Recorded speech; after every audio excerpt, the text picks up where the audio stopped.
這信中雙手將禮物抱緊，慎重意識與我夜行，要到夜裏給你一刻驚喜的心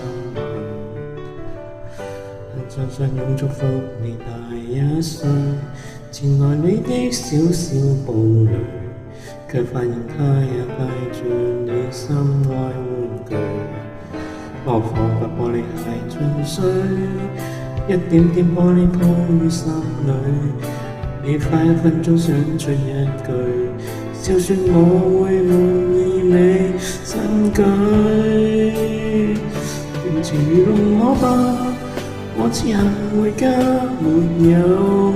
眼淚要流下，不要忘記我不會是個笑話，盡情愉快吧，但願憑殘忍代價，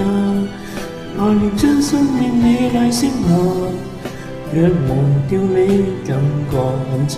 讓這灰姑娘被醜化。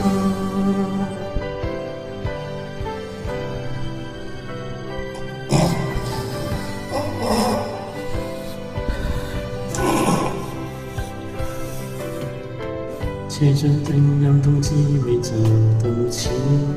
風聲響起正午夜時，搖動下載的家庭喜愛的色彩，很想一生發光氣力相愛，能同處中輸得慷慨，我發誓不會困在最是非的海，盡情愚弄我吧，我此行回家沒有眼淚要流下，不要忘記我不會是個笑話，盡情愉快吧，但願憑殘忍代價，來年將生命美麗升華。別來問我一切好嗎，讓這灰姑娘被醜化。你得不到一切，別像每天幻想如過去美麗，無論會是公主，沒有你先讓我高貴，